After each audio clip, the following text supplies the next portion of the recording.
はい、皆さん、こんにちは。車の大自然、カカカ、シノピーです。今回はこちら、シュワラスターのゼロウィンドウシリーズに新しく2つの商品が仲間入りしました。まず1つは、ゼロウィンドウアタック。もう1つは、ゼロウィンドウイージーという商品ですね。こちらどちらもガラス用の撥水剤で、どちらも手軽に施工できるタイプとなっております。簡単に使い方を説明すると、ゼロウィンドウアタックの方は雨が降ってる時にガラス面にシューッとスプレーしてワイパーを動かすだけでガラスが撥水しますよという商品になります。で、ゼロウィンドウイージーの方は洗車後にスプレーして吹き上げるだけで撥水しますよ。濡れたガラスにも使用可能と。この後に実際に使ってみようかなと思うんですが、本題はそこではなく、この他にゼロウィンドウシリーズっていうのは3つあります。今回2つ仲間入りしたことによって、シュワラスターのガラス用の撥水剤っていうのは全部で5種類になりました。このガラス用の撥水剤って正直ね、全部必要なわけではないんですよ。どれか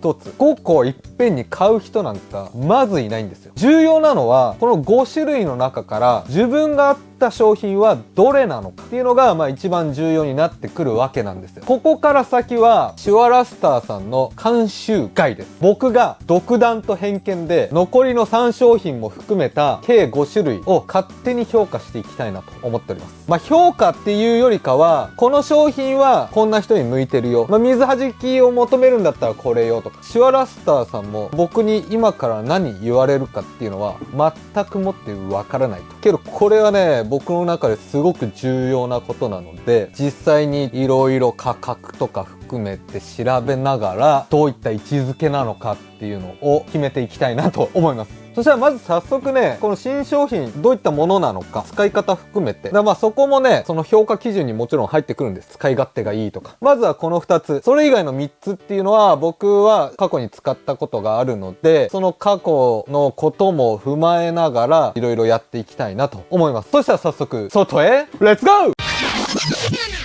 はい、そしたら外にやってきました。で、まずはこの車で試していこうと思うんですが、現状をお見せします。水かけます。もうまさに撥水していない。何かやってたのかもしれませんが、ワイパーでもう全部落ちちゃってますね。こんな感じです。はい、そしたらちょっと違う角度から、こんな感じですね。この真ん中の部分、この辺弾いてないですね。これ一見クリアに見えるんですが、これ雨の日車走らせてると、水を止めた時の状態が結構似てるかな。このモヤモヤってなるの分かります？これ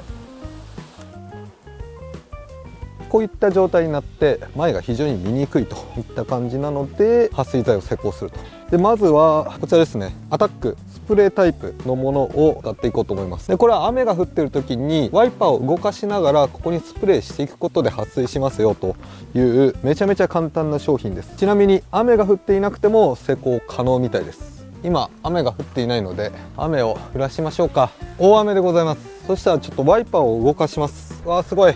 どれぐらいのワイパー速度がいいんだろう。中間ぐらいにしておきますか。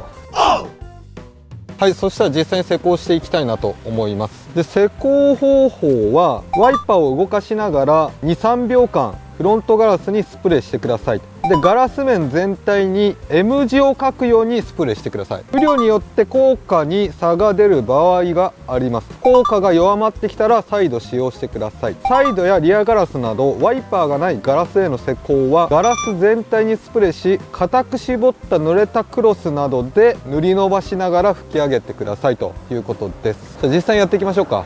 こういうスプレータイプですね。こんな感じかな。もうみるみる撥水してますね。これで十分ということですね。めちゃめちゃ撥水してます。近くで見るとこんな感じです。さっきのガラスとは大違いですね。一回ワイパー止めようか。こんな感じです。すごい弾いてますね。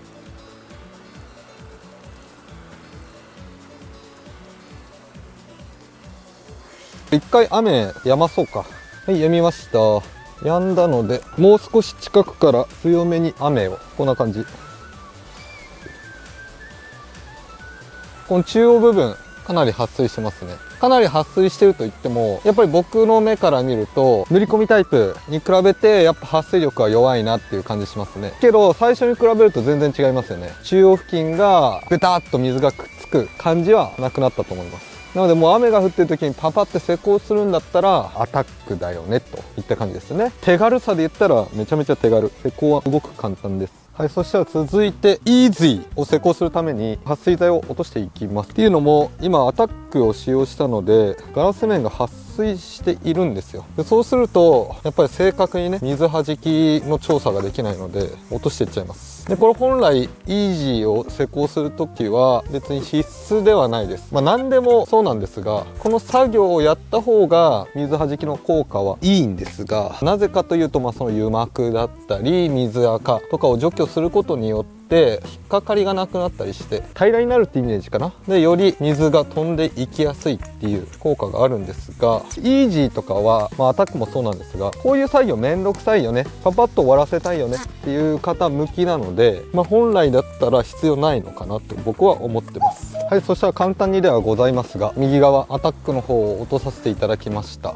最初のこの浸水状態っていう水がベトっと残る感じが右側ですね。で左側は先ほどアタックを施工したので撥水しております。この違いなんですが、今から右側にイージーを施工して水はじきの違いをちょっと見ていきます。でイージーは特徴としてはスプレーして拭くだけの簡単作業、乾燥や塗り込みは必要ありません。しかも濡れたガラスにも使用可能と。洗車後だったり洗車機使用後にそのまま使えると。使い方はガラス面から15センチ程度離し30センチ四方に1プッシュ、これだと6プッシュぐらいかな。で固く絞った濡れたクロスで塗り伸ばしてから拭き上げてください。クロスは入ってないので別のものを使用すると。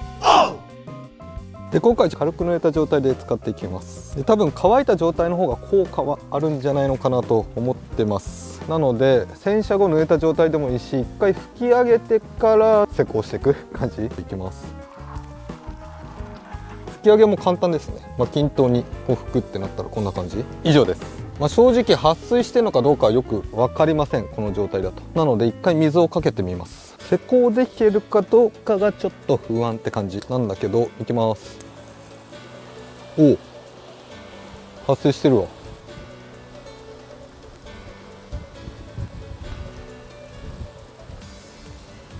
で撥水力でいうとどうだろう、若干イージーの方がいいかな。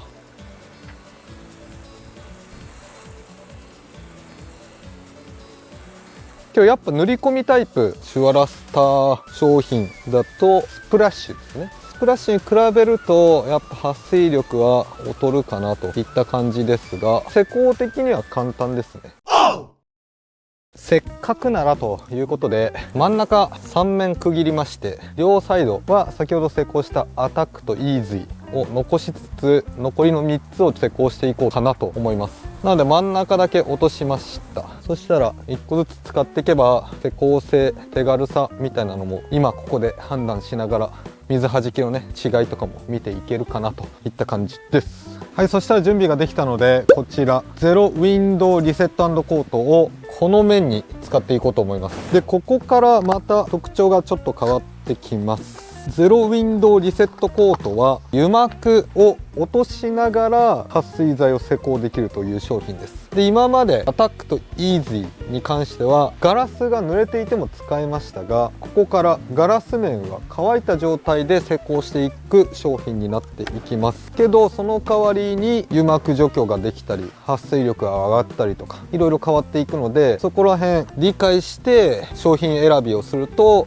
より洗車が楽しくなっていきますね。乾燥させる必要もあるんですよ。イージーは乾燥させる必要もなかったです。塗ってすぐパパッと拭いて終わり。アタックはもう雨が降ってる時にスプレーしてワイピングして終わり。今日ここはもう塗り込むと。で乾燥させると、それを手間と取るかそれ以上の効果を取るかって感じですね。このスポンジがねまた染み込まないのよね。こんな感じで縦横はみ出ないようにね、なんかねコンパウンドかな、研磨剤が入っているんだよね。超微粒子研磨剤が入っているので、それで汚れを落としながら、油膜とかの汚れを落としながら撥水剤も含まれているので撥水効果が得られると。油膜除去する必要がない。これ過去にも使ってますが、ここにね液を垂らした時にスポンジがね全然吸い込んでくれないので、液だれがしやすいっていうところは注意点。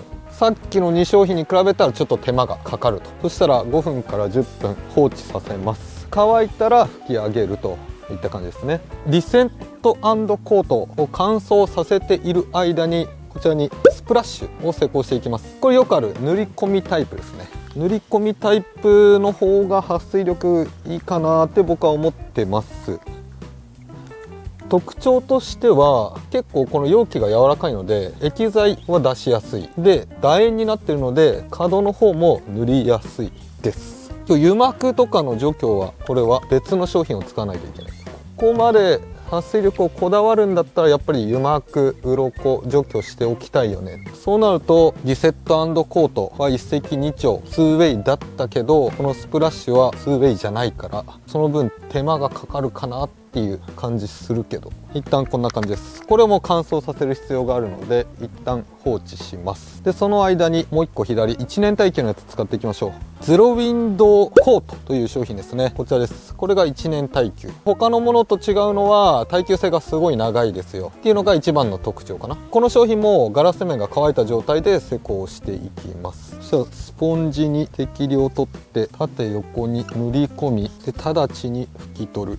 この乾いたクロスですね。範囲が狭いからちょっとやりづらい。この商品は乾くのを待つ必要はないです。直ちに拭き取りますが、この前の動画でも言いましたが結構直ちにです。じゃないと今もう早速ムラになっちゃいました。こうムラになったところはもう一回こう同じように施工してあげれば取れます。塗り込んで直ちに乾いたクロスで拭くと。はみ出ないように気をつけながらやっていきます。乾燥を待たなくていいけどすぐ拭き取らないといけなくてちょっとねムラになりやすい。リカバリーは簡単にできるんですが、そこがこの商品のデメリットになってくるかな。難しくはないです。こんな感じです。ちょっと範囲が狭かったから僕はねちょっと気を使いながらやりましたが、もっとパパッとガラス全面だったら施工していけるので、もう少し皆さんをね見てる以上に楽だと思います。そしたら、5分ぐらい経過しているので右側2つ引き上げていきます。はい、そしたら右側2面ですね。最初にやったリセット&コートから拭き上げていきます。でタオルは濡らして固く絞っ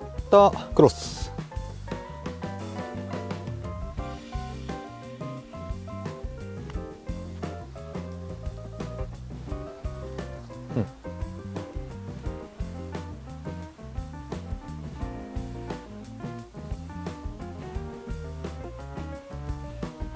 こんな感じです。ささっと拭けますけど1回5分から10分待たないといけないっていうのが手軽さがちょっと欠けてくるかなと。そしたら真ん中まだ乾ききっていないのでもうちょっと待ってから拭き上げます。はい、そしたらスプラッシュの面乾いたので拭き上げていきます。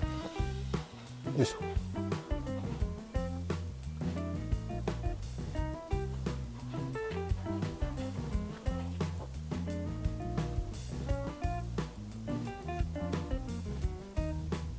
これも濡らして固く絞ったクロスでございます。はい、こんな感じですね。以上です。そしたら1日ちょっと待ってから水はじき見ますか。で商品の特徴としては乾燥を待つ待たないがありますね。リセット&コートとスプラッシュの方は施工して乾燥を5分から10分待つ必要がある。でそれ以外のアタックウィンドウコート、あとイーズイは待ちとかは必要ないと。でウィンドウコートの方はボディが乾いた状態で施工が必要と。アタックとイーズイは濡れた状態でも OK、そこら辺がね大きな違いかな。でこれを元に、どれが手軽だったかみたいなのを位置づけみたいなのをねやりながら、明日の水はじきを見てどんな人にどれが合ってるのかっていうのをね最終的にやっていけたらいいかなと思います。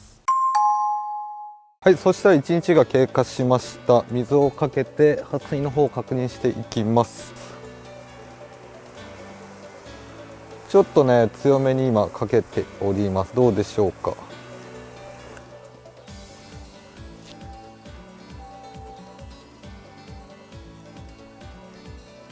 違いありますね。僕が見る限りやっぱり左右ですね。施工が簡単だったアタックとイージーの方は水滴の残りが多いかなといった感じです。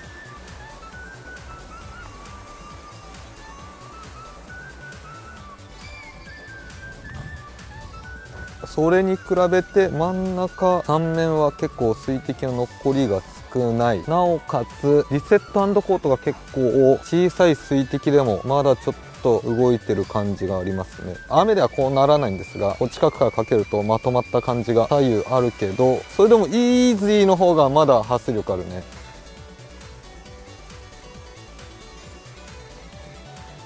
やっぱ何も施工しないよりかは両サイドは撥水しているけど、この5商品比較するとやっぱり左右っていうのは撥水力を劣ってくるけど、それ以上に施工性、手軽さっていうのがあるので、そこの位置づけだったり、皆さんどこを重視するかでかなり選択肢が変わってくるのかなと思います。リセット&コートいいね。なるほどね。なんとなく違いは分かりました。リセット&コートはその油膜除去も一緒にできるからよりこういう効果が出やすいっていうのはありますね。やっぱこの辺はもうバッチバチ。ちょっと遠目からかけてみます。カメラに水がかかりそうで嫌なんですが、こんな感じですね。そうするとどうだろう。やっぱりリセット&コート強いな。なんとなく僕の中で撥水力の違いっていうのはどれもありますね。ちょっとした差だけど。はい、そしたら走行映像になります。で、今下道なんですがどうでしょうか。雨もねパラパラっていう感じなのでビュンビュン飛んでいく感じは今のところないんですが、やっぱり両サイドが水滴ちょっと大きめかなと、これはね現時点でもわかる。でリセットがやっぱりちょっと飛んでってる感じあるよね。やっぱ水滴の大きさで全然違いますね。小雨ということもあるので、この後ちょっと高速乗って水はじきの方をしっかり見ていきたいなと思います。はい、そしたら唐崎高速ですね。リセットが一番早いか。リセット&コートは結構ほんとピュンピュン飛んでってますね。でその次やっぱスプラッシュかな。両サイドもう撥水していてこうちょっと動いてはいるんですが、やっぱ飛んでく速度がね若干遅いかなっていう。小雨だからね、ほぼ雨止んだに等しいかも。あるあるなんですよね。いざ撮るってなった瞬間に雨が止むっていうね。分かりづらいね。はい、とりあえず一通り終わりました。今回チュアラスターから新しくガラス用の撥水剤がね2つと販売されるということで、既存のね3商品プラス2になったので全部で5種類ガラス用の撥水剤があります。じゃあどれを買えばいいの？皆さんはねそっちの方が気になると思うので、今回はいろいろ施工性とか水はじきとか含めて実際に使ってこんな人にはこの商品が向いてるなって説明できるようにね動画の方を撮影しました。で一応ねこんなグラフを作ってみたんですが、上に行けば行くほど水はじきがいいですと。で皆さんから見て右側、僕から見て奥側ですね。施工性っていうのは手軽さっていうのかな。パパッと施工できますよみたいな、そんな商品になっております。なので今回出てきた新商品イージーとアタックに関しては水はじきっていうよりかはその手軽さっていうところを重視した商品でしたね。各商品しっかりねバラバラに分かれているので、ここはねすごい良かったなと思います。簡単にねちょっと一個一個説明していきたいなと思います。まずねアタックなんですが、アタックは雨が降ってる時にガラス面にシューッとかけて撥水しますよと。なおかつガラス面が乾いてても使用できるっていうところから僕は一番手軽だなと思って一番右側に配置しました。けどその代わり水はじきっていうのは他の商品に比べてちょっと劣るかなと。だから全部が100点っていう商品はないんですよ。自分に合った商品はどれか、そういうね選び方が一番いいと思います。なのでアタックは他の商品に比べて水はじきはちょっとなって感じるんですが、その代わり雨が降ってきた時その場でパッと施工できるっていうのが一番いいところかなと思います。続いてイージー、これもねアタックとちょっと似ているんですが、雨の日っていうよりかは洗車し終わった後ガラスが濡れている状態でスプレーして一緒に拭き上げていく、それだけで水はじきを得られますよといった商品ですね。これもガラス面が濡れていても乾いていても使えます。かなり手軽な商品。けど比べた感じアタックよりかはちょっと水はじきいいなっていうことでちょっと上に配置しました。あと違いとしては耐久性が1ヶ月あります。アタックの方は気になった時っていうか、雨が降ってる時にということで、耐久性もねそんなないんですが、1ヶ月イージーの方は耐久性あるので、転写ごとに施工していくのがいいのかなと思います。リセット&コートの方は一番水弾きがいいなと僕は思いましたね。実際に使ってみてすごい飛んでくなと感じました。唯一ね油膜除去もできる、一石二鳥系のね商品なんですが、この後に出てくるこのスプラッシュとかは3ヶ月で、こっちのゼロウィンドコートは1年、耐久性がそれに比べて1ヶ月けど水弾き油膜除去もできるといった商品ですね。イージーアタックに比べて、こっち側は施工性っていう部分では三角寄りになってるんですが、このリセット&コートからは施工した後に5分から10分乾燥させないといけないと。アタックイージーは乾燥させる必要はありません。なのでもう施工してすぐ雨が降っても関係ないと。そういった意味でちょっと施工性三角寄りにしてます。でスプラッシュが一番ベーシックかな。水弾きいいんですが、これを基準にいろいろ考えたと。水弾きと耐久性を求めるんだったらスプラッシュだし、転写ごとに施工していくからいいです、より水弾きいいのが欲しいですってなった時は、リセット&コートなのかなって思うけど、1ヶ月だから結構定期的にねやっていかないと、このビュンビュン飛んでくっていうのを常に味わうことは難しいのかなと思いますね。で最後ゼロウィンドコート、これはね施工性三角になってる理由としては、施工後1時間乾燥させないといけないんです。ここがねちょっと面倒だなと。あとはすぐ乾いてすぐムラになりやすい。その後もう一回施工すれば治るんですが、ちょっとね施工性三角かなって僕は思いました。けどこの商品のねかわいそうなところは、この図だと耐久性が加味されてないっていうところですね。耐久性1年なので、それを考えると水弾きもスプラッシュリセット&コートに比べるとって感じだけど悪くない。本当耐久性1回施工したら当分はっていう方はゼロウィンドコートがいいのかなと僕は思っております。なので皆さんがどれぐらいのペースでその洗車をできるのかっていうのもわからないんですが、洗車ごとにやるのもめんどくさいっていう人はアタックだろうし、洗車ごとに施工していける、なおかつパパッとやりたいっていう方はイージーで、さらに水弾きを求めたいっていう方はリセット&コート、全体的に平均点以上のものがいいなっていう方はスプラッシュ、いや耐久性でしょっていう方はゼロウィンドコートみたいな感じの選び方でいいのかなと思います。なのでこの動画をちょっと参考にしてぜひ購入してもらえればいいかなと思います。